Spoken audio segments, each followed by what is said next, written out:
Da da da da da da da. Da da da da da da da. Yeah. Find your path with the knowledge of others and become an illuminator for those who struggle. Guide their way just by being true and being in alignment because it comes naturally to you. On self-discovery wisdom, we share to find inspiration with lessons for millions. We hope you listen. Good morning, good afternoon, and good evening, everybody. Welcome back to another edition of Nature of Addictions, right here on selfdiscoverywisdom.com. I'm your host, Sarah Troy, and all the way from South Africa, Johannesburg, is Erik Piers. What we're going to be talking about today is the 6 F's of healing, a whole person approach to recovery. We're going to be talking about antidepressants, how to come off them properly, how not to be catastrophic, come off them quickly, and then exit out because of it. So he said for over a decade, he lived what he describes as a pharmaceutical nightmare that began when he was prescribed medication, despite feeling there was nothing wrong with him. The drugs gradually stripped away his emotions, joy, and sense of self, leading to a diagnosis of major depressive disorder after years of escalating medication. What followed was a devastating cycle of dependence, withdrawal, cognitive struggles, and the realization that medicine itself was contributing to the very symptoms that they were there meant to treat. Determined to reclaim his life after 10 years, he developed an extraordinary, slow, tapering process that ultimately set him free. The journey inspired a lifelong commitment to understanding mental health, recovery, and human resilience. Since 2005, he has earned a psychology degree, qualified both as a health coach and executive coach, and immersed himself daily in the latest research in the field. Over the last decade, he has redefined his approach into what he calls the polymath protocol, the 6F method: physical, pharmaceutical, feelings, philosophy, family, and financial. This whole person framework recognizes that true recovery is far more than reducing medication. It's about restoring health, identity, relationships, purpose, and the ability to thrive. Working with clients worldwide, every individual has completed the program with success, reducing or eliminating the medications while reclaiming their lives. His mission is simple: to guide he needed during the darkest hours, bringing together 2 decades of lived experience, education, and research to help others find a safer and smoother, a more predictable path to healing and authentically living.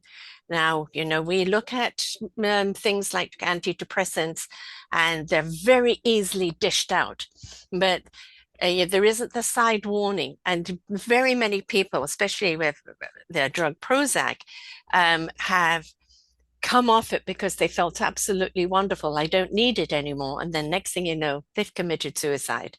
And because from that high of feeling good, they went a deep dive to feeling absolutely dreadful and helpless.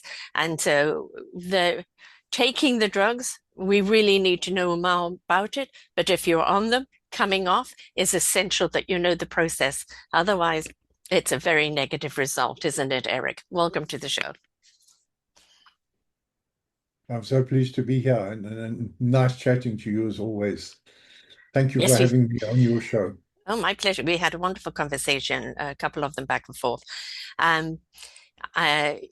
You were given a drug, not that you really needed, but, like someone kind of pushed it on and said it will make you feel better. And consequently, you lost your sister that way as well, didn't you? Well, let me tell you where it fits into my story is I became a single parent when my son was 4. And his mom needed some help, so we took her to a hospital to be treated by a psychiatrist, and she stayed there for a couple of weeks. And then, of course, I was interacting with the psychiatrist a lot to try and understand what was happening. And the psychiatrist handed me these tablets and said, here for you. And I said, but why? There's nothing wrong with me. And she said, no, you're in a stressful situation. And that, trust me, I'm a doctor. Those are the words she used. And Mm-hmm. I always thought, well, I was at the time a computer scientist. And I thought, wow, maybe I should, she studied all the years, she has the specialty. I should be trusting and I should follow her guidance. Because she'd won my trust in dealing with my wife at the time. So I took them. And then I didn't feel so good on them, but she said to me that you shouldn't be feeling anything, then you know they're working. So fine, we carried on. But after about 3 months, I was feeling quite weird. And so I had to travel overseas on business.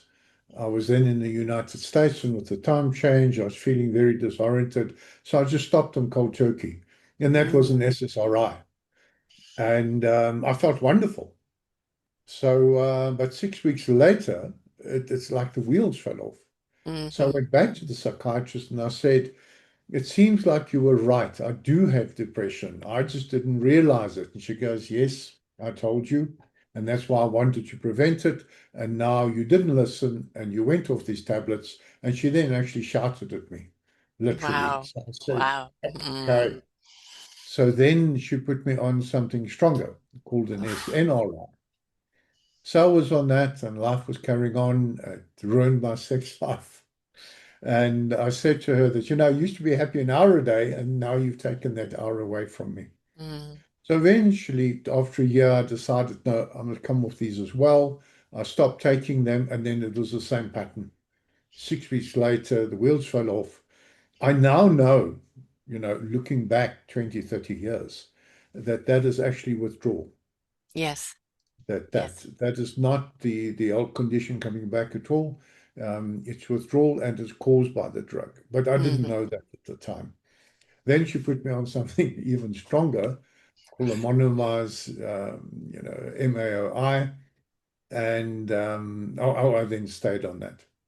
Then my son's best friend at school, his mother is Polish, and she'd actually been at university with a psychiatrist, believe it or not, one of those coincidences. Mm-hmm.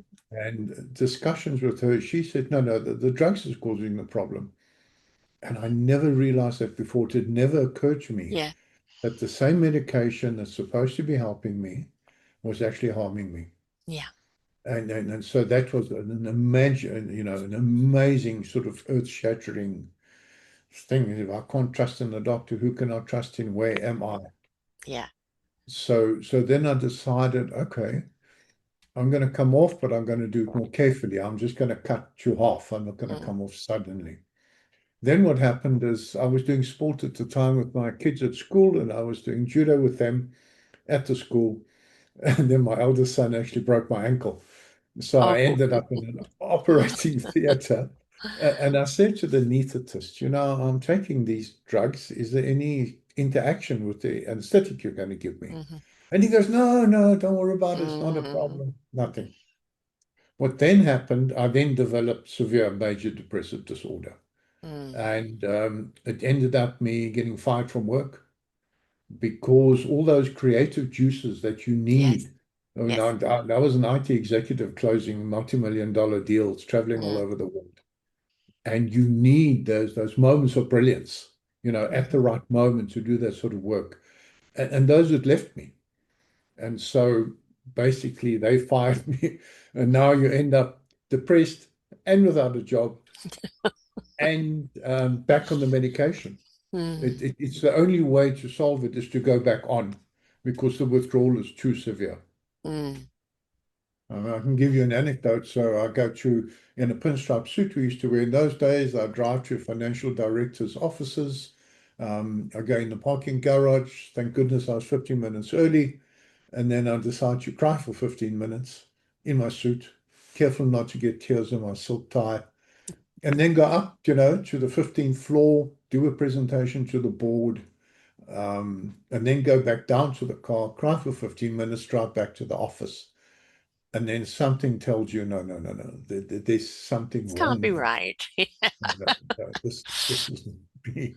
This is So, not normal. so I went back onto the drug and then carried on with that. So that had been three failed attempts of coming off. Mm-hmm. Um, and then life continued, life continued. I saw a psychiatrist every month, basically to get a script and just to check in. Then I eventually said, isn't there some therapy I could do? So she put me in a group class of certain therapeutic mode. And I was sitting there and listening to the other people, and I was thinking, there's actually nothing wrong with me. Mm, Not arrogance, but there's nothing wrong with me. I don't have major depressive disorder. I don't have any other disorders. And whatever they tested me for is mm, as a result of the drug. Because right. beforehand, life was fantastic beforehand. I mean, I had a 4-year-old kid and, life was good in those days and everything was great. And then it started and then I suddenly realized what was going on. In those days, there was no social media, there were no Mhm. help groups, and nobody was dealing in deep prescribing. And they're not taught it at university at all. No. And in fact, that Mark Horowitz wrote a book called the Maudslay's Guidelines to Deep Prescribing. It's still not a university textbook, it should be, and Mm, it's not studied. They're told by the reps that you cut it in half over 2 weeks, cut it in half again, and then you will be fine. yeah. But those studies are done over 6 to 8 weeks, which is very, very different to my clients currently who've been on for 10, 20 years. Right. Right. Mhm. Yeah. I mean, that is an addiction. When you can't come off something, when you can't stop something, whether it's being a prescribed drug or drug of choice, it's an addiction. You couldn't live without it, but you also can't live with it. And so, that needing to have the drug because you felt awful coming off it, that's the problem. They made you an addict. They made you dependent on the drugs, and you know, pharmaceutical people come along and push the drug on the doctors, and there always are some sort of incentive there. But where is the information backing it up? Where is the long-term, study of the drug? I was given a drug back for depression in South Africa back in the 70s. Do not remember the name. It didn't stay on the market very long because people were hallucinating on it. And I nearly drove off a cliff thinking I could fly. It was actually my dog that saved my life. She barked at me, she pawed me, and eventually she threw her whole body over me. And I came to a stop on the edge of a cliff and snapped right out of it. And I'd only been on the drug 2 weeks, so I came right off it. They had to pull it because so many people were having side effects called death. And but where is the research? Where's the research? Side effect called death, yes. Which unfortunately, like being on a drug and then coming off it because you think you're okay, has resulted in death so much. I know 3 people that has happened to, right? And it's like, what is never told to you is what to look out for, or this may become addictive. If you're feeling this, then you need to cut it down. It's just take this pill or make you feel better. But today, I think we will teach people to understand what's causing depression, more therapy rather than drugs, though drugs are still wanting to be pushed. Um, but there has to be some onus on the doctors on the pharmaceutical side of what drug they're pushing, what the side effects are. And back in the day, there certainly wasn't. It was just all about, oh, the drug, the drug, the drug, the drug will heal all. Instead, basically, it was diminishing your life. One step, one step, one step, diminishing your life. You have been made addicted to the drug. Well, my personal story on that is independent of me. My sister, who lived 1,000 miles away from me, she was on a drug. She was on Prozac. And Hmm. she decided that she'd had a drug scare with her son, and she decided she didn't want any drugs. And she Hmm. cut cold turkey. Yes, And she told me, and I said to her, Christine, please, you can't do that. It's dangerous. yes. Please go back on. And she did that day. She had bought the drug. She had lunch with a friend, and that evening she shot herself. So Yes. it doesn't get more serious than this. It, it's side effect death, Yes. right? And that, for an For app, and some then when I people. hang herself in the bathroom, it's a sudden drop. from feeling okay to feeling absolutely hopeless and despair. And that's when people make the wrong decisions. And it's an instant decision. So Prozac itself is, again, another big warning. If you're on it, they're coming off it. Now go on a low dose. Don't go on the high dose. Is it helping? If it isn't, don't let them jack you up. We all suffer from depression at some point, but we need to learn how to navigate through it. I've been on Prozac myself, a very, very low dose, and I've only ever taken it when I felt the rabbit hole opening up. I could feel the despair, that feeling where somebody's coming in and pulling your guts out. And I would take it for maybe a week or two just to help me get over it and then no more. And I have some here and I haven't taken them in years now because I've learned how to manage the depression. But pill pushing is still very popular in many countries without teaching the consequences, without teaching what the side effects are going to be, or without giving skills and tools for people to handle it in a different way. So, yeah, please, folks, pay attention to this. Do not go off cold turkey, anything that you're on, because it's not a very good side effect. Well, you mentioned something there about addiction. Mm. So I asked and I said, are these addictive? And the doctor said, no, they're not. Hmm. Yeah. Well, she's correct. They're not addictive, and it depends on your definition of addiction.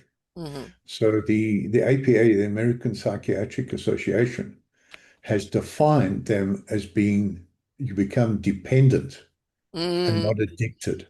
So Right. they play with the words.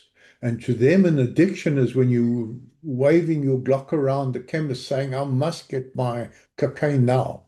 Right. That's addiction. Okay. Or if you're an alcoholic, I will shoot up a bottle store to get my alcohol and so on. And that is their definition of addiction. And so they play with the words. And then what we call withdrawal symptoms, they call discontinuation disorder. So, Ooh. so you have a disorder and it's a discontinuation syndrome. So if you ask them, are these addictive? They will say no, because of their definition of addiction is when you crave something, as opposed to the man in the street definition of addiction is I can't stop doing it. Right. But to Yeah. them, you're dependent, you're not addictive. But you And I can't was stop actually doing it because the side effect could be death. It's the same results. correct, but then they say with a straight face it's not addictive Right. because there's no craving, but you can't stop doing it. And they're still playing. This discussion is still going on. I Hmm. have this discussion with psychiatrists on X regularly, saying, what do you call it when I can't stop doing it? Oh, that's Right. dependence. Okay, so Mm. we throw the words around. Yeah. I And mean, as orange, apple, I mean, it's still all fruit, right? So, um, when somebody is on something and they can't come off it safely, I mean, when you've got a drug addict that's been on various drugs, they are taping them off slowly. They can't just suddenly come off it, like especially methadone.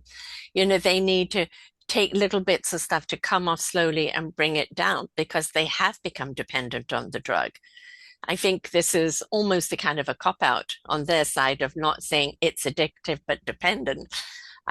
Because quite honestly, if you can't just stop out of your own free will, then yes, you're dependent of it.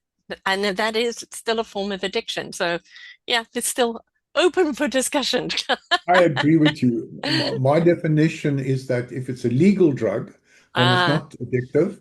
And if it's an illegal drug, it is addictive. So uh-huh. cocaine is bad, heroin is bad, but amphetamines are good as long as they come in a box marked Ritalin or something. Right. Um, but if you take amphetamines off a street dealer, then that's bad and that's addictive. Uh-huh. So we've got these word games, and what we end up with looking at the model of psychiatry. Hmm. Psychiatric model is that they're treating a disease. There's an underlying disease, as defined in the DSM-5, which is their handbook. And that is also part of the system because that handbook, DSM-5, is where the insurers get their codes from where the doctors can claim. Hmm. So you've got that system working together. And then they say that's an underlying disorder and they're treating the disorder. Hmm.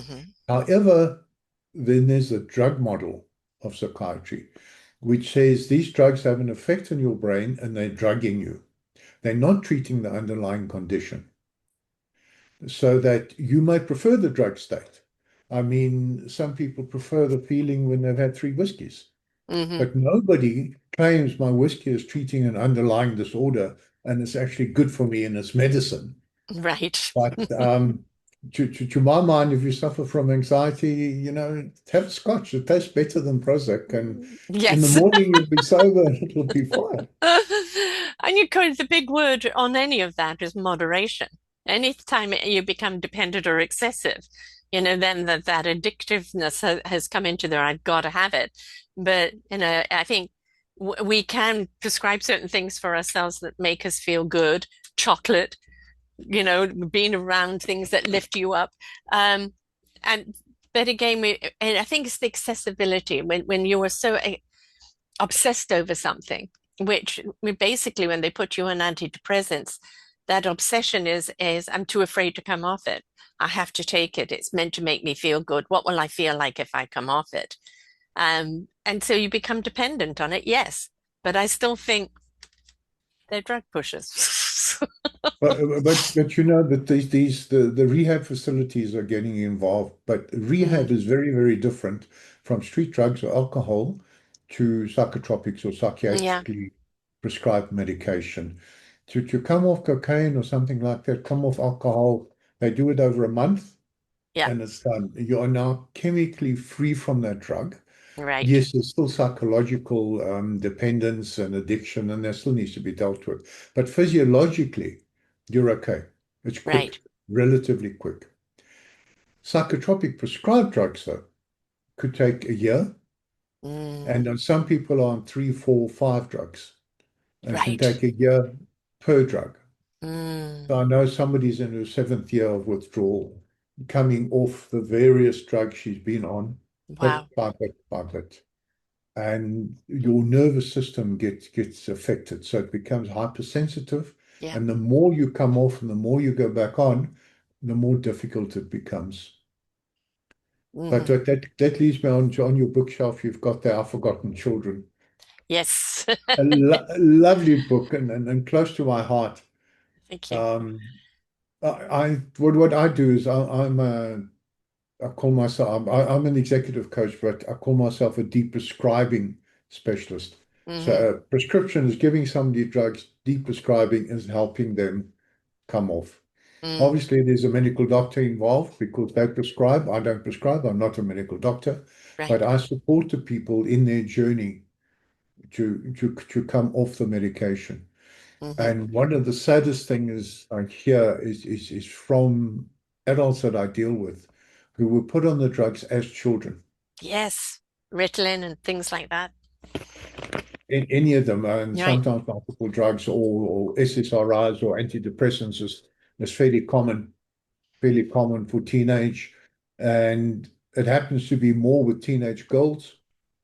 Why, I don't know, but that's just a statistic. And then women as well take us twice the number of antidepressants as men do.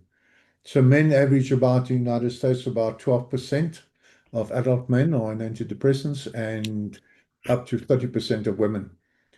Canada, South Africa, the same. Australia, New Zealand, it's the same worldwide. Right. I have clients in India, it's the same. It's the same drug companies.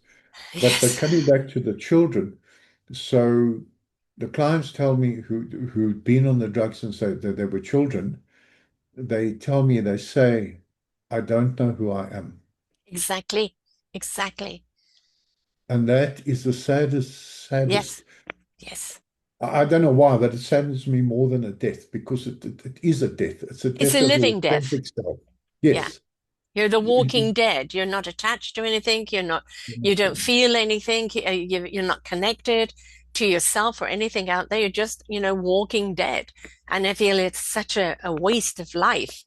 And how can you be attached to something when you're constantly in a form of brain fog, when you're feeling numb, when you're feeling like almost you're in a twilight zone, right? So Yeah, yes. So thank you for mentioning the book. It's something I put out as a passion project on the more we're aware of what goes on, the more important that it is that we have these discussions. Absolutely.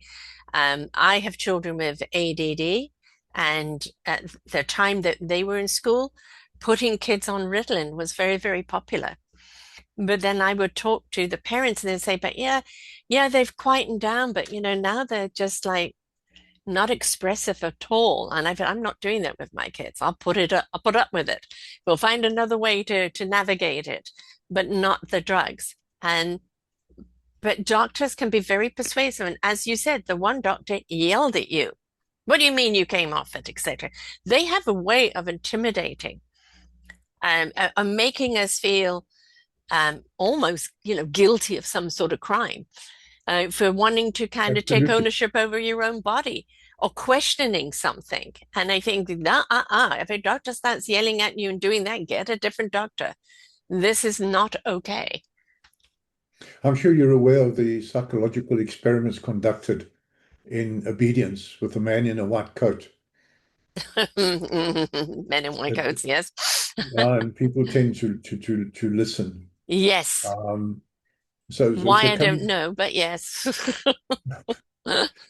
coming coming back to authenticity, Yeah, or, or listening to your inner self or yeah, your soul. It depends. There's all different ways of saying the same yes. thing, of being your authentic self. Hmm. So somebody's been on these drugs since they were a child. They haven't formed that. They don't know what No, it is. no. So then I take them through the process of first de-drugging. Hmm. We go, and this leads me on to my 6F framework. Hmm. So the first F stands a little bit of license with the spelling, but it's memorable. Stands for pharmacology. It should be an F. I don't know why we use a PH. So Yes, exactly. I agree with you. we've got to look at the pharmacology. That's the Yeah. first F. So because contrary, I was told by a psychiatrist, this is one of the reasons she also got me on the drug. As I said, I'm feeling a bit down, and she says we first have to cure the depression before the therapy will work. So take the drug, cure the depression, and then therapy works better. In my experience and an Hmm. experience of many others, it works the other way around. Absolutely. In that the drug is blocking the therapy. It's Yes. blocking your inner self, your soul Hmm. from coming out. So you first need to come off. But I mean, these aren't discrete steps, and everybody's journey is so unique in this and so different because everybody comes from a different place and where they are. So what I do is I walk that journey with my clients, and we first start on the pharmacology, Hmm. and then the next F is physicality. Hmm. I could have made it the six PHs, but it's just better. Um, so we look at the physical because the two combine. So, where's your brain? So we know the Hmm. brain's in the head, but where's the mind? Hmm. And actually nobody knows. They haven't been able to find it. It's the holy grail of psychiatry to find the mind. Nobody knows where it Well, no, is. because They they're don't, only dealing with the chin up. They're not actually trusting the wisdom of the soul, heart, or spirit. They've disconnected that exactly. altogether. But the brain affects the mind. Hmm. So if you wake up in the morning and you eat a whole lot of sugar, Hmm. Cocoa Pops, sugar on top of it, and so Yeah, on, you're going to get an insulin dump yeah, about 2, 3 hours later. So everybody snacks at about 10 o'clock at work. They have a donut, which then gives them another sugar spike. So right, now we're talking about the physical. That physical affects how your brain works, it affects how you feel. right. And we know if you're distraught and you grab a tub of ice cream, you start feeling better. Proof it Hmm. affects the brain. So, in parallel with the pharmacology, freeing themselves from the pharmacology, we start on the physicality, and that starts with what you eat, when you eat it, and specifically how much. But also things like dawn light. I was never a fan of this until I tried it. And if you've What is never it? tried it, try it. You get up before dawn, Right, and yes, you go for a walk, right. and you have those horizontal rays of the sun Hmm. hitting your retina. Hmm. It's amazing. It has to be experienced. and I've resisted it because I'm not getting up in the morning until I tried it. So there walks in nature, there are Hmm. dawn light, there's what you're eating. Then of course exercise. Yeah. Exercise is a natural antidepressant. We made to move and we need to Right. move. So we started in the pharmacology, we got to the physicality, and the next F is feelings. Hmm. It actually begins with an F. And feelings is really what psychology is. Hmm. So the reason why do we go to drugs? Why do people become drug addicts or why do they become alcoholics? Because there's a feeling they don't want to feel. Suppressing the So bad they feelings. numb themselves out. Mm. They numb themselves out with the various drugs they escape. Yes. And the pharmacological drugs do the same thing. Yes. You stop feeling that you're scared of. Yeah. And because the pharmacology is not curing the underlying condition, it's going to resurface. Hmm. So whatever feeling you were run away from for however many years, it's still there. Yeah. So then we Can't deal outrun it. with these feelings. We learn how to handle them and we become less scared of them. And then we start to live our authenticity. Hmm. Hmm. So one of the questions that comes up is when was my defining moment? When did I actually change from victim, to self-empowered, to say, I've been following all these people who are supposed to know better, it's their fault and so on. And when did I Mm. grab my own life Right. and say, I'm no longer going to be a victim, I'm going to get out of the situation? Hmm. Hmm. And there was some defining moments, but the actual moment, I can't tell you where it came from. I just knew. I just Yeah. knew. That's called the knowingness. Yes. That was it. I can go into theories that related to Mm. this and that, but in the end, I just knew this is it. Because So I you were went to connected. the second psychiatrist I was seeing at that time, and I said to her, "Okay, I want to taper off." And she said to me, "If you come off that drug, you will die." And pretty scary stuff. Hmm. And I believe she meant well, and I believe that is what she believes. Yes. But I had to go through the process of saying, well, do I know better? Do I know better about me? What, Hmm. where? But when she said to me, but you'll die, my response to her, and I heard it the same time she heard it, is I'm already dead, so it doesn't scare me. Exactly. When do I start living? Yeah. Yes. Yeah. Hmm. And it's quite funny how our mind sometimes talks. We Hmm. don't think I'm going to say this. You just hear these words and you think, Is that me? Yes, that is me." And you think, that's true. I'm already Well, dead. that's So, when, your soul, heart, and spirit actually has connected and the wisdom is speaking, right? Not the, jumbled up thoughts and the questions or the fear or the anger or the anything else in there. That's when the wisdom is speaking. And you know what you need to know when you need to know it in clarity. And so whenever you get those absolutes and you say those things, please pay attention to them because that is the wisdom speaking to you. God, universe, source, energy, whatever you want to call it, you're downloading that wisdom. Trust it. Gut wisdom. It's just like getting out of your head and relying on all the information over there. That's information. When we actually have the wisdom to understand the information, now we start having clarity. I call it yourself. Hmm. Yourself is you. Yes. And that is actually indestructible. You're born with it Hmm. Hmm. and it's there. Yeah. Then things happen. Yes. But you need to get back to that self because it's only Absolutely. when you have that, and then there's your authentic life, and then you're living Yeah. your authentic life, Hmm. does one reach a stage where you think, okay, now call it enlightenment if you want, call it self-actualization, but it's actually living in line with your own core principles. Yep. And if we You're don't, attached. we pay a heavy price if we Oh, don't. yeah. Yes. We don't. Yes. I mean, that's what it's all about. Everything about that is being connected to self, living the inside out life, not the outside in life. And it's being, to the very core of your being and listening to that core. And when it says those absolutes, there's no need to verify, validate, justify, or anything. It just is. You are just I am. And that's when you know you're at home with self. So the journey no matter what you're facing, is to get to that space. Home lives within. Safety, courage, strength, all lies within. But we've been taught and conditioned to live the outside life. And that is what's been destroying us. That's what sends people to drugs, to antidepressants, because, the outside life is not feeding them. It's not, it's titillating them, it's headlining them, but it's not supporting the very core of their being. You have to be willing to take the journey to go in and discover who you really are, what you're here to do, whom you're here to do it for, and how. That's the inside out journey. That's self-love and listening to that inner wisdom. So getting to that place is exactly where we want people to go.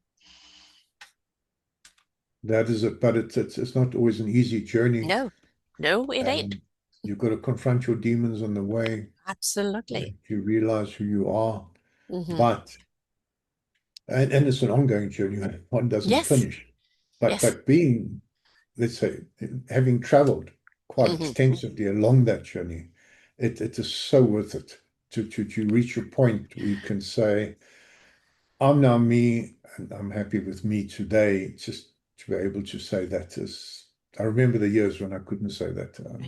Well, as you acknowledge that you were dead, you were the walking dead, you can finally say, I'm alive. I'm Oh, not absolutely, only alive, yes. I'm living life, I'm loving life.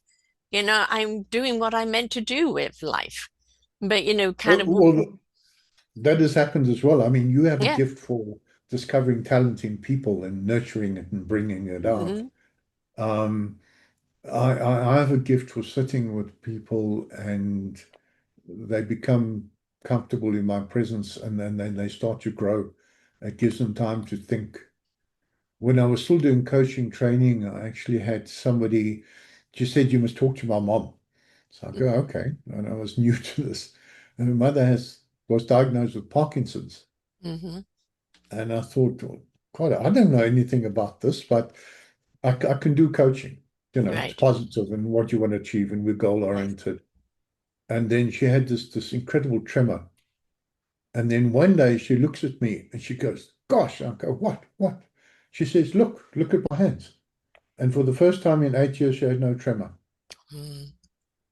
So, I mean, I was as surprised as anybody else. I mean, it wasn't my genius. It was, and But it's then a now, release. The thing is, yes, when you're on a certain drug, there is the process of coming off it, nurturing your body, supporting your body while it releases. If you have been in a trauma, a drama, anything that has caused disruption within you, you have to release it, right? Detoxify it. You have to, our emotions are there to indicate what's going on around us in that moment, how we're feeling about that moment. But we were not designed to become emotional over our emotions. And that's where we kind of got stuck. Why am I angry? Why am I sad? Why am I this or that? And they become emotional over the emotion instead of like identifying what the emotion is. Oh, that person just rubbed me the wrong way. Okay, acknowledge it, deal with it, move on. Don't become emotional and make a drama and a trauma and everything else out of it because we store that in our cellular body.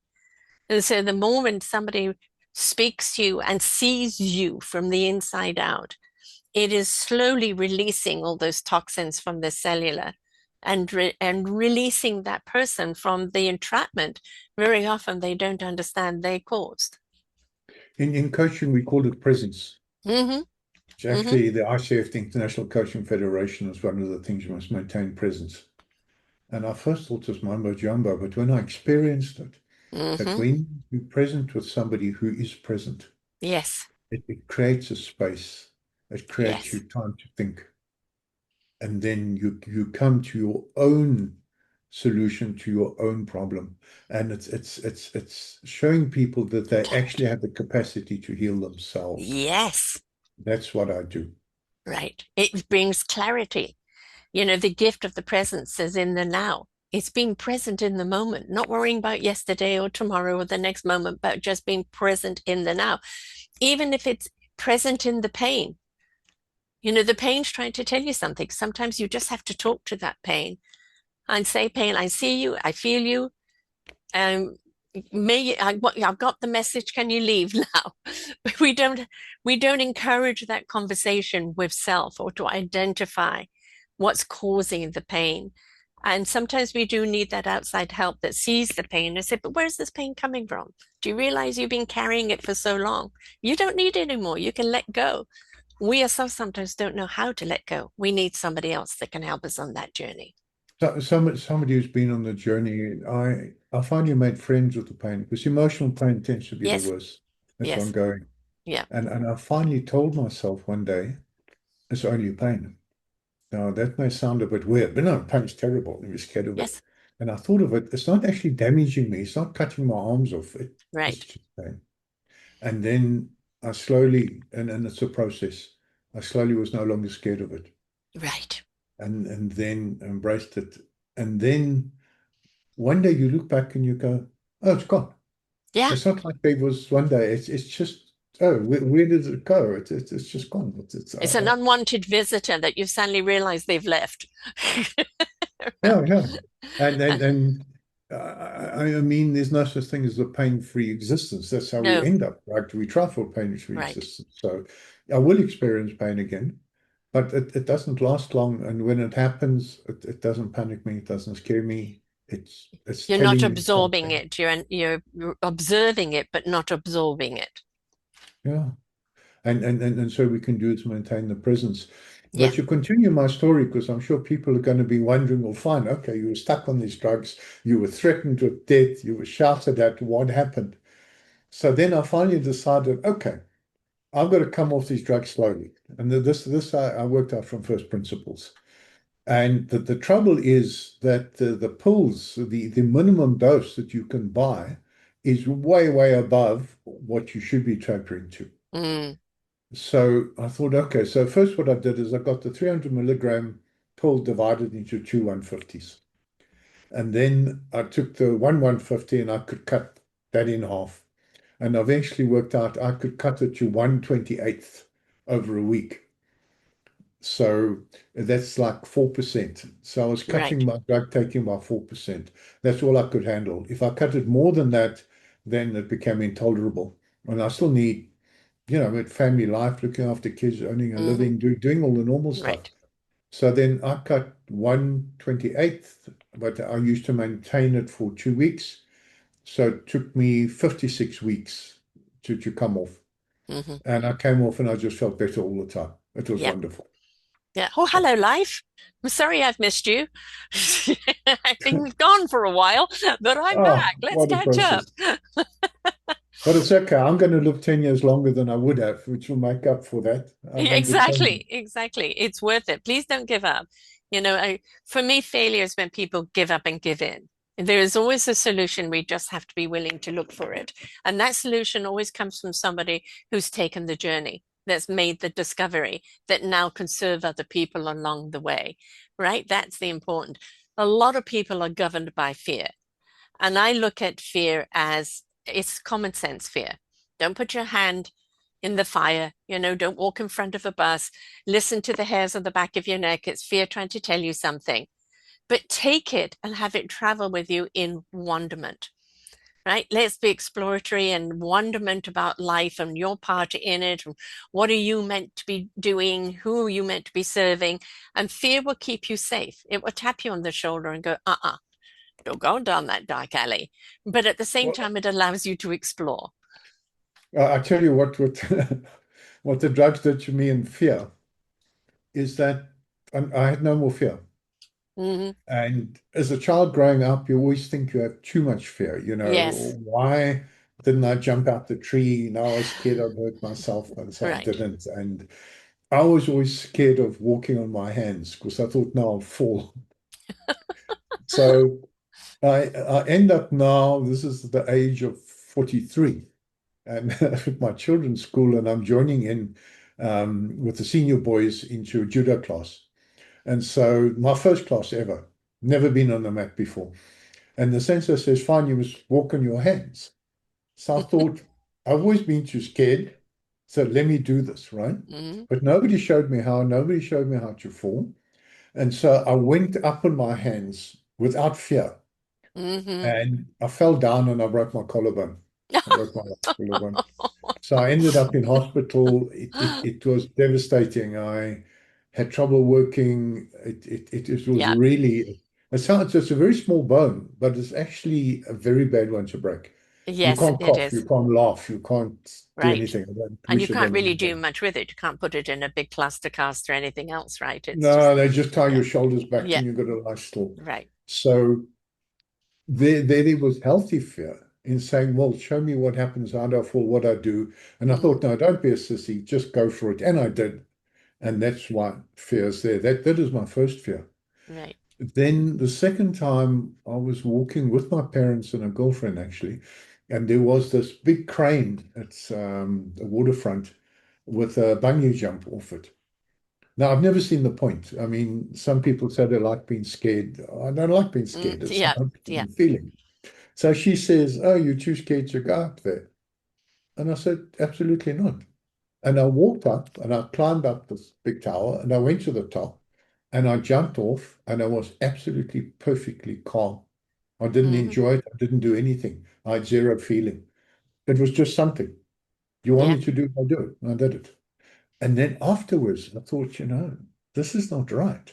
Mm-hmm. I didn't even Exactly. get excited. I felt You didn't get a nothing. frill from it or anything, right? No, didn't thrill. I wasn't Mm. scared. I wasn't that. Yeah. And logically, this rope's not going to break. They've tested it. But if it does break, too bad, I die. It Right. just doesn't matter. And that's how I was on the drugs.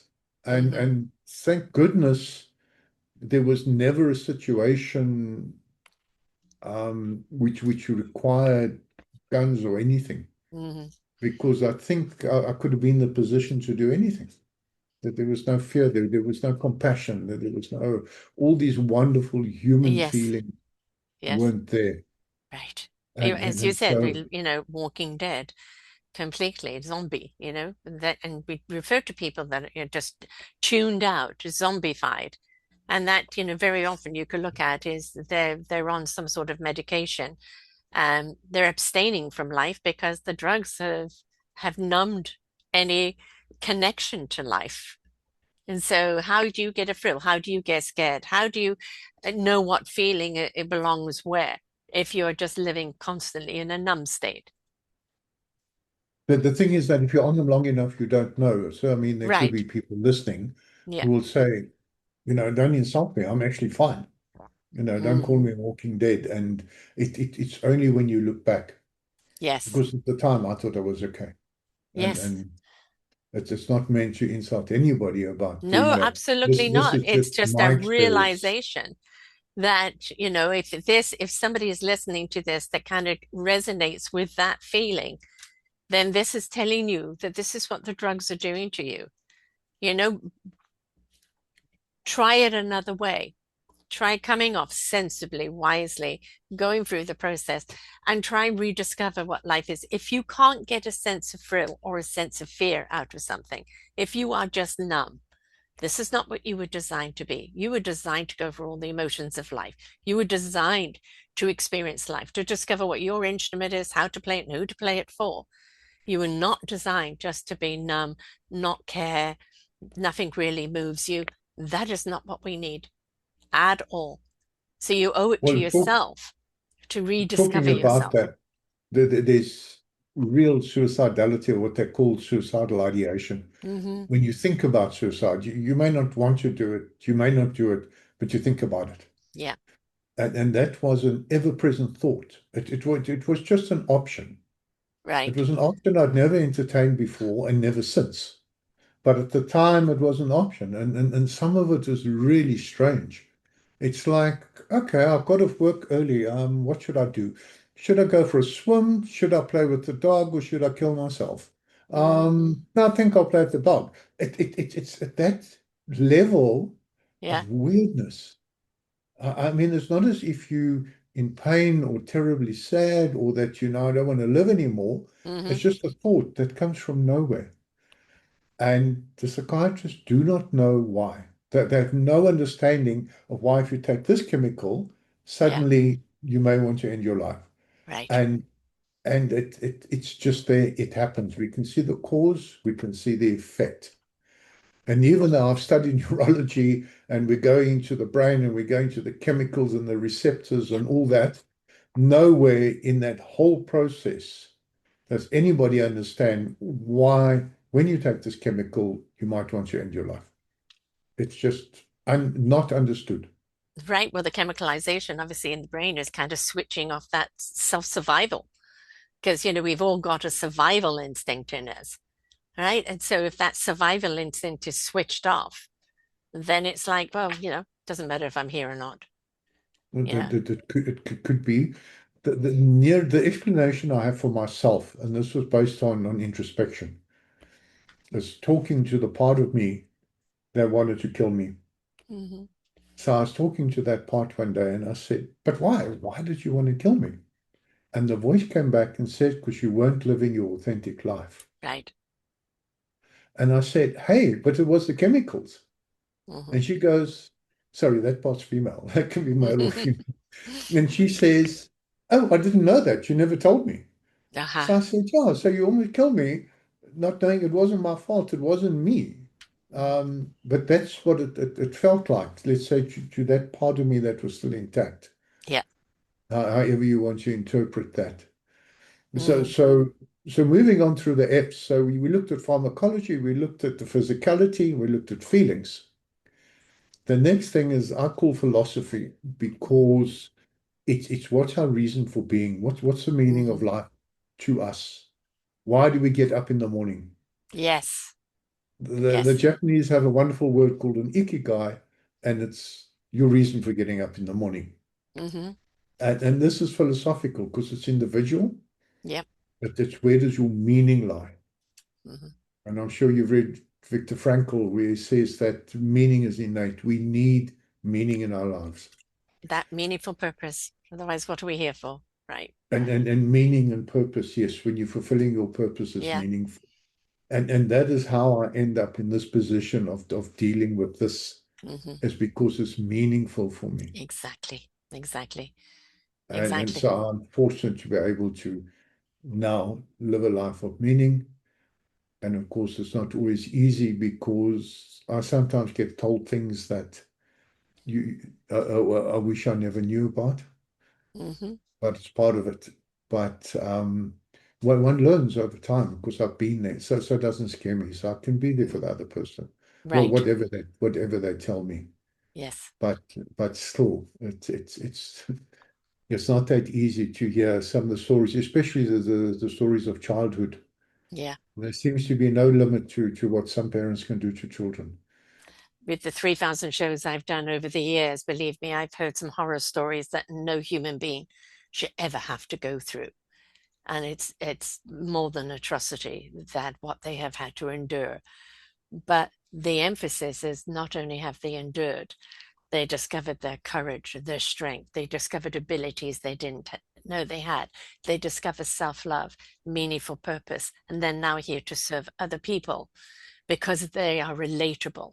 Because they've been through it, people relate to them more. You understand how I'm feeling. You understand how dark it can get. And they can show people the light so much easier than somebody that's just coming from theory.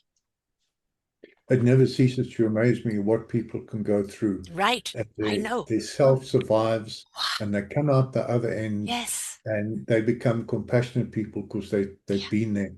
Yes. To a certain degree, this is my story. I've been there. Yes. And before I experienced this, I suppose there was a little bit of an arrogant IT executive. If you're not successful, you don't work hard enough or whatever. Right. And then when I went through this, I realized that sometimes the drunk lying in the gutter and me, it could be half an inch difference. It's Right. very close. Exactly. Could have been me. Exactly. And there's two words that I'm always talking about, compare and compete. And when you stop comparing and competing with other people and you start looking at yourself as a beautiful, unique identity, our DNA, and that's how people can identify us, our DNA is different to everyone else. It's unique. We are unique. We're here for a meaningful purpose. It is to discover what that is. Whom do we share it with in service? And when we step into that, no matter what we faced along the way, and I faced that choice of do I exit or not? And, for me, when I have children, if I won't do that, I know mothers who have done that and the devastation it's left on their children. So I knew I could never go through it, but I thought it. And the reason I thought it is that I was not in meaningful purpose. I'm a person that must be in purpose or I do not feel validated, right? But, that why should I be here if I'm not of service? So I've been through those rocky roads as well. And the thing is, the beauty of somebody coming out the other side, it shows that courage, that strength, and that resilience, that tenacity to not give up and not give in and take ownership over life and participate in your own healing.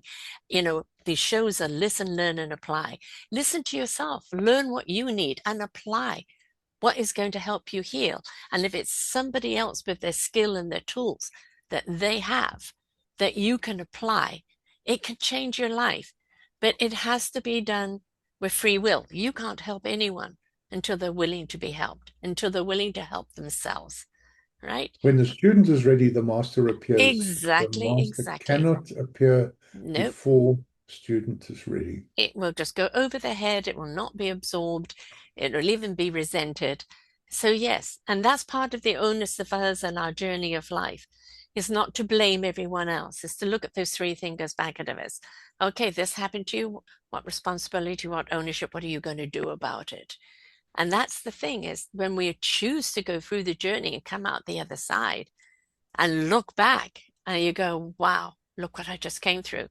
Look how resilient, look how courageous, look at the strength, look at who I've become because of it, right? I am alive.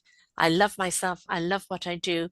I love the impact that I have. I am living life authentically, truthfully, lovingly, compassionately. And that is completely opposite to where you were before. That is the point. Be willing to take the journey, not only in self discovery, but in self healing, because you are needed on the other side. The next F is family, F number 5, Mm-hmm. Mm-hmm. friends and family. And the drugs create a barrier Yeah. that somehow create a distance. Mm-hmm. And children can sense this. As Oh, yeah. adults, we may not. And I asked my eldest son when I finally was totally, the drugs were out my system. I said, do you see anything different? Because I don't feel any different. Mm-hmm. I'm just me. He says, you're not fuzzy around the edges anymore. Ah, yeah. Mm-hmm. Yeah. So, Yeah. The veil, the shield had been removed, right? so he could see that. That's my eldest son. So he could articulate that. Mm-hmm. But what I always worry about or wonder is how was my younger son affected? I was a single parent, and a single Mm, parent, you've got to be mommy and you've got to be yeah. daddy. So you've got to be able to kiss the skin knees better. At the same time, you've got to say, fine, you still got to do your homework. Right. You've got to do both. Um, and the thing is, I'll never know. Mm-hmm. How different would it have been? And Yes. and we can't. We can't ruminate to try and No. change the past. But what I can see from my clients and from what he tells me is that I think that I wasn't as a compassionate person then. Mm, And I think it's not necessarily that I did anything wrong because I became super logical, super rational. right.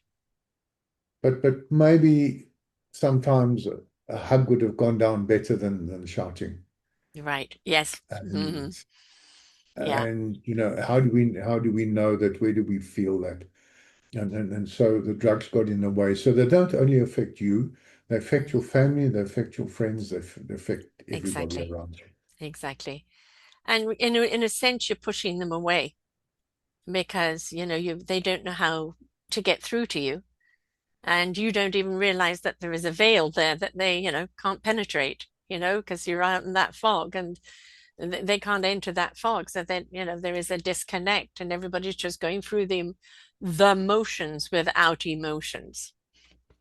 It ends up in a very, very lonely position Yeah. because the family are tired of hearing about your drug. They're tired of hearing Yes. about what it is. They believe you should take them as Another client of mine, her family said to her, if you don't take your drugs, you're not trying. So it took a whole lot of support Yes. over months for Hmm. me to say that that's how they see it, but they're all reinforcing the same message. So you've got to go on your own, you've got to believe in yourself, you've got to come off them, and then we'll get you through this. And Then thanks they to will this, see the difference. she trusted me. Yeah. She came off as an incredibly successful, resilient woman, and she fostered again. Because I said to her, you're under what there's a Dr. Peter Breggin calls medical spellbinding. That Mm. when you're on the drug, you don't know you're on a drug. Exactly. It's pretty much like Yeah. drunk people never quite realize No, quite how they're drunk they are. inebriated. Yes. No, I can still Yeah. drive my car, I'm so, not drunk. still Yeah. have an accident. And we've all been there. So it's medical spellbinding. And I said to her, this is a stage where you can't see. I know you. Unfortunately, I knew you before. And I Mm, said, you're different and I can't reach you. And she said, how? I said, I always feel this good in your presence. mm. And I don't know, you're gone. Yeah. And then for that person, it becomes incredibly lonely because nobody understands. Exactly. And there they stuck. And to get out of that, there's either a catalyst coach or somebody, a well-meaning doctor, or sometimes like, but it took me 10 years, that moment of realization. Mm, But and then in terms of family, I've got clients that are older, they're over 70, hmm. and they can never make up the lost time. It's gone. Right. But they can live a better life. Yes. And for them to dare to hope, that is a brave move. And Hmm. I challenge them sometimes. I say, do you dare to hope? Do you dare to imagine life could be better? Yeah. And take the risk of disappointment. And then those that do, and they eventually all do with me, they flourish. Yes. I've As got they're a meant to. message from the family who said, what have you done to our mother? We can't believe it. Hmm. She's catching the train by herself to meet us in another Hmm. city to go to the ballet. And what did you do? Hmm. And I said, I just spoke to the person that's inside. Yeah. This lady brought up 5 children by herself. When the Mm. fifth one was born, the husband left, and they are all now qualified professionals. And that's the person I spoke to. Yeah. It doesn't matter she's looking old, that person's still there. Yeah, well, on the subject of age, like I'm 71, it's like, don't write us off. We've still got a long way to go and still much to contribute. So, but for a lot of people, it's kind of in their age, they do give up. Well, I'm older now. Who cares? Uh, no, you've still got so much to live in life and so much to contribute of your wisdom and your knowledge. It's that you owe it to yourself and you owe it to the people that are willing to listen, hear, and feel you. So, and I don't care how old you are. Until you're gone, you're still valid. You know what Clint Eastwood says? He says, don't let the old man in. Right, right. What's he, 99 now or something? I'm not sure. Yes, Still I've heard that producing too before. movies. Yeah, don't let the old age in. And it's like, there was a great TV show on Netflix right now called The Burrows, and it's kind of like Stranger Things for seniors. And yes, it has kind of an alien type form in there, but it's all around my age group. And what the angst that they get up to, I could so relate to. So it was so funny and great to see that, because it's like I think whatever stage of life we're at, we still have a right to live it until the day we go. And we're going to bring different wisdom, different experiences, different joy, different activities to each one of those decades. And, it's never too late, never, never too late to do the work, to find yourself, to reignite who you are inside and be that joy, be that light that you are meant to be. Because now you're shining bright that other people can see. You become the lighthouse, and then other people look to it and go, I would love to shine like that again. So inspiration begets invitation. So please, you owe it to yourself to do it for yourself, no matter the Yeah. age. we're still on the subject of family. There is a group on Facebook with like 40,000 members, and the title of the group is Marriages Destroyed by Psychiatric Drugs. Mm, So the yes, relationship, them coming off, not coming off, the whole yes, process of that, we could become a slightly different person, and you fell in love with a different person. And that again has so many consequences, and that has consequences for children. So yeah, so this goes right to the core of what is the meaning of life right, and what we're doing. It's not just, I was feeling a bit sad, so I'm taking something to feel a bit right. better. It affects everything else. The last F stands for financial Hmm. because and not particularly about money, but about all the things we have to do in life. We Yes, have to work. We have to do things. It's not just about feelings and pharmacology and physicality and so on. And what happens to a lot of people is they're not operating at their best. They have been affected financially. There are unfortunately too many that have actually lost their jobs and they end up in this position. And the other people just not at their optimum. So, yeah, so that is one of the groups I speak to is executives who have found themselves stressed. They found themselves on psychiatric drugs, and it's how to help them to go to, although they're still managing well, is to operate better, yes, and to take through the process. And to keep them operating through that process, you can't just suddenly stop because you won't be able right, to do it. right. You'll end up like I did with a broken leg and fired. Exactly, exactly. But All at the same time. it's like the, when we talk about people who are alcoholics, a working alcoholic or a working drug addict, they're still performing, but they're reliant on whatever these drugs are to kind of keep them going. And when they choose to come off it, they can see their productivity become so much deeper and rounder and more fruitful than just the I can do multiple things. And so it's I had on last week somebody who international leader, flying all over the world, big leadership coach, etc. And he got cancer. And because of COVID, they missed it. And so by the time they got to him, it was fourth-stage colon cancer. And then it's the going through everything. He lost his job and everything else. And now he is a coach for other leaders facing adversity, right? Facing that difficulty of, I'm not the same person I was before. Who am I now? I've still got leadership abilities, but how am I meant to use that ability now? And I think for anybody going through it, and for people who know you're living with someone going through it, patience, compassion, consideration, they are going to show many, many faces in that withdrawal. And they're going to be angry, or they're going to be this, they're going to be that. It's not directed at you. Do not take it personally, even if it sometimes feels like an attack. They are detoxing, they are coming out of it. Be patient, be caring. You can put your boundaries up of how far much you will take or not take, but understand for them to come to be on the other side, they've got to go through the sewage first. And sometimes they like to throw that sewage in your direction. But stay with them, be encouraging, because if they keep through it, the result at the other end is so worth it.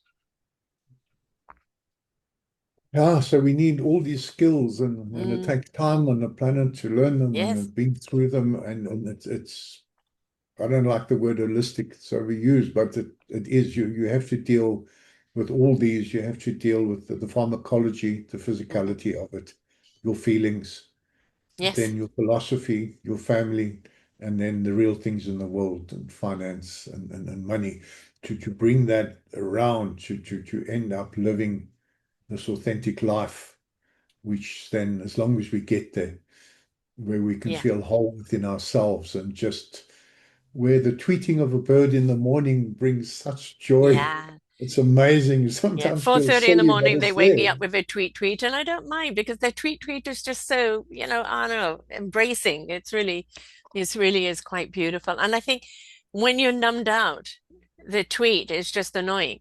When you're not, when you're actually attached to life, that you can feel that tweet is singing a song straight for you, right? It's a total different perception of life and integration of life than it was before. And it's so worth it. Like, come on in, the waters are great. the simple pleasures. The French have an expression, they say, un petit plaisir de la vie. One of the small pleasures of life. Yeah. It can be from the taste of a fresh glass of water, or it's just this abundance Hmm. of joy, and it's there. And the And it's enrichment of heart, absolutely soul, and wonderful. spirit and life. And yes, and it's like, as you commented on one of the shows that I've put out this week or last week, well, I've become the cat lady. I'm feeding all the neighborhood cats, the squirrels, the raccoons, the deer, and I never thought I was going to become one of those women, but I get joy seeing them come to the window. Hi, can I have something to eat? It's like it's brought a lot of pleasure to me. So okay, I'll own it. I've become that woman. Small pleasures. We never know how much joy little small pleasures are going to give us. They're those when you see them, and then they're the pleasures, may be the wrong word, but it's just a deep-seated joy of when I take somebody through this journey and then they come out the other end. That that is such a Yeah. deep-seated joy to me, Yes. that wow, I made a difference to somebody, Yes. and that is so absolutely meaningful. And this is It's where enriching. I found my calling. Yeah, Hmm. Hmm.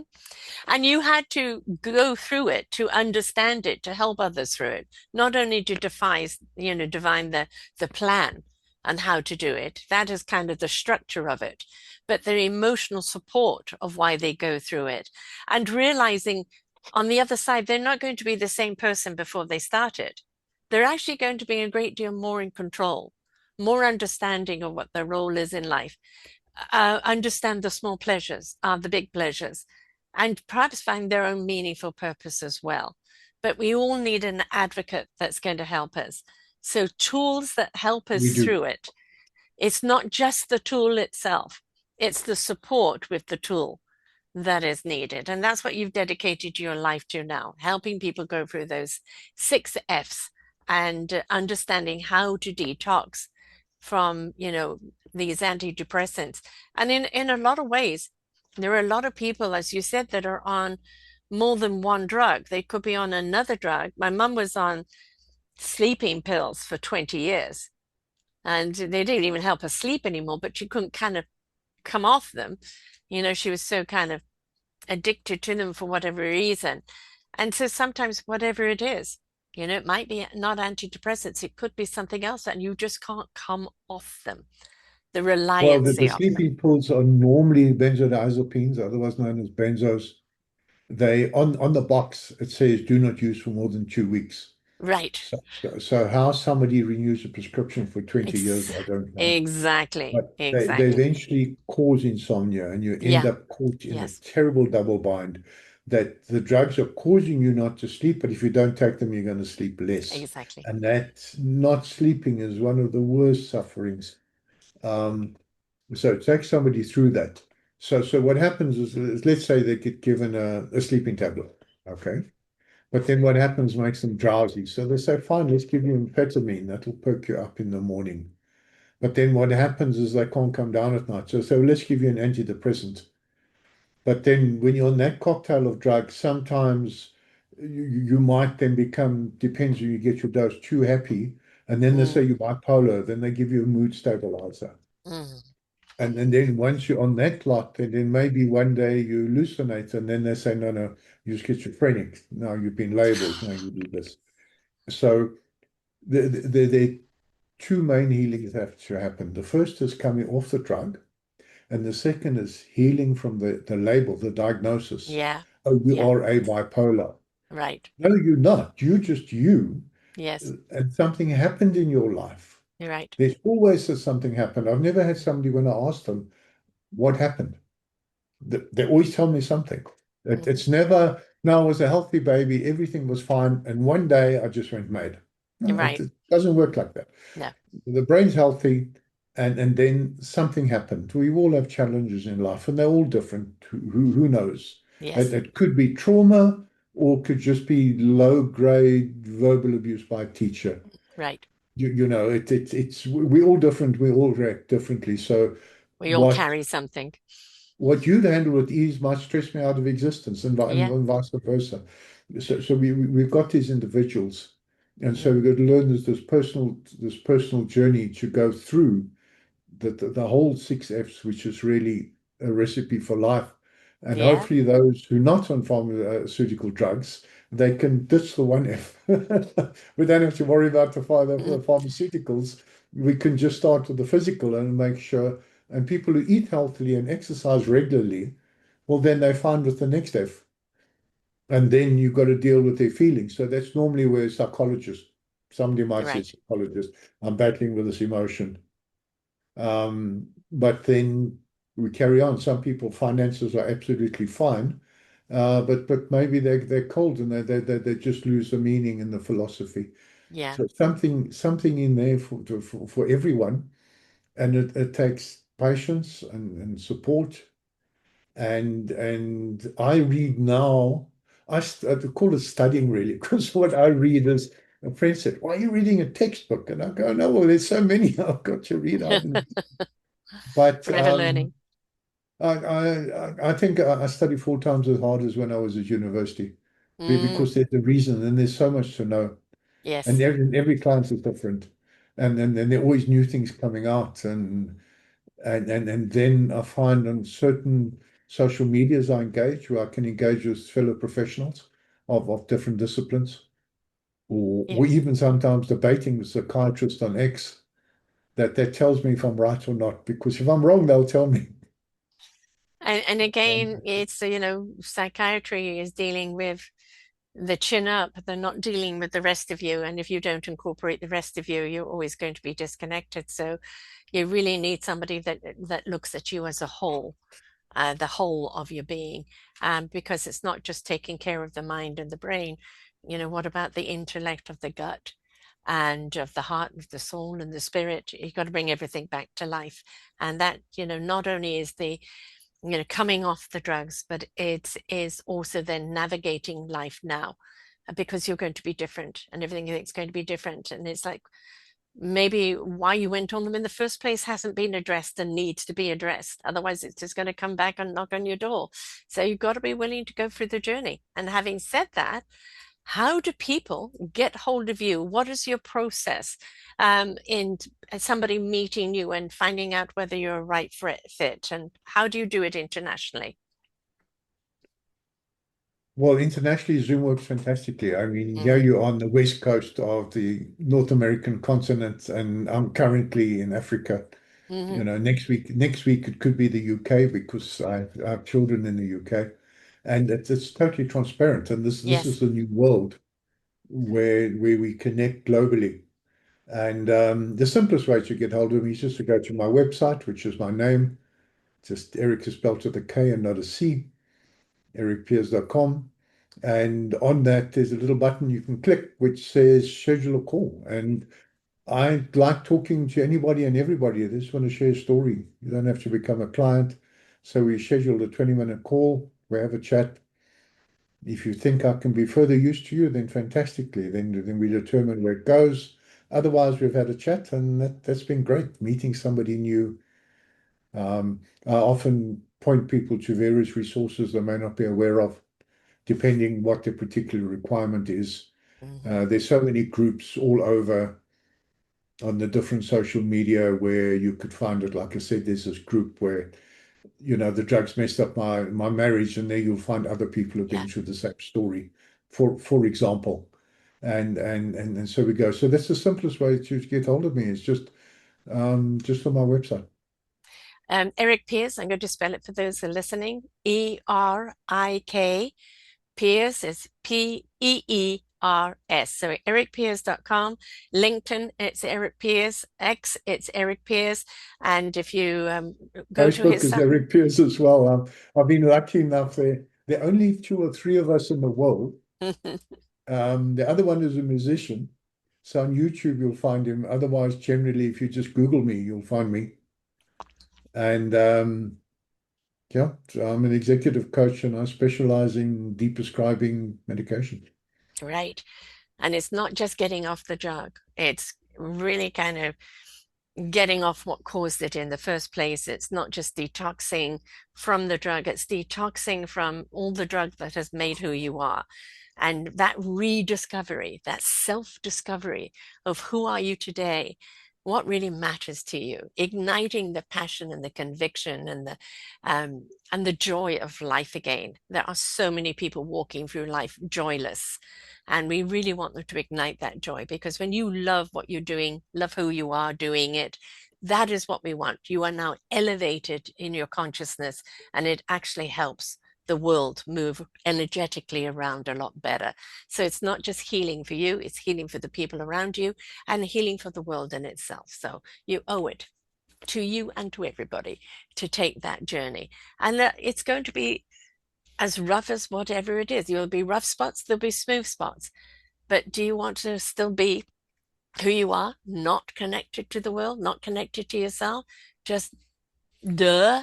Or do you want to get out there and kind of feel the exuberance of life and everything in it and be a part of it? That requires you taking the journey. Patience, persistence, right? Patience and persistence, and you will find your passion again. Passion for life. So that's what's so important. Thank you for sharing here, Erik. It's been a delight having you here. It's been a pleasure chatting to you for, it's an hour and a half. How often do I get to do this?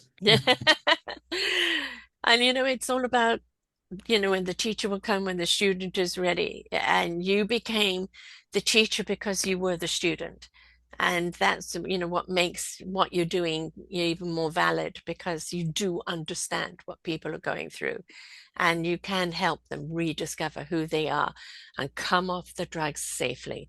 We do not want, as you see here, the ads here in North America, depression hurts, take this drug, side effect may cause death. Now they actually say that on TV. The side effect may cause death. And it's With a like straight face. They say it unbelievable. with a straight face. Yeah, they do. And it just is mind-boggling that you would even go on that drug knowing that that could be it. And doctors do not give you the whole picture.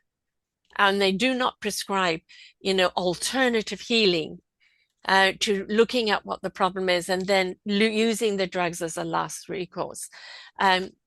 Do not please become the pill popper, because I guaranteed it's going to pull you down. So if you are, or somebody is, and they're ready to go through the process of decompressing, getting detoxing and rediscovering their life, reach out to Erik. He learned the hard way. He's formed the system that works. He's there to support you. And we need you back in the world, being full of joy, full of love, and full of meaningful purpose. And you can't be that if you're switched off from the drugs. So thank you, Erik, and to everyone else out there. Until next time, bye for now. We hope that you enjoyed the show. There are so many more for you to listen to right here on selfdiscoverywisdom.com. Come and hear the illumination that's going to shed light on your path. Find your path with the knowledge of others.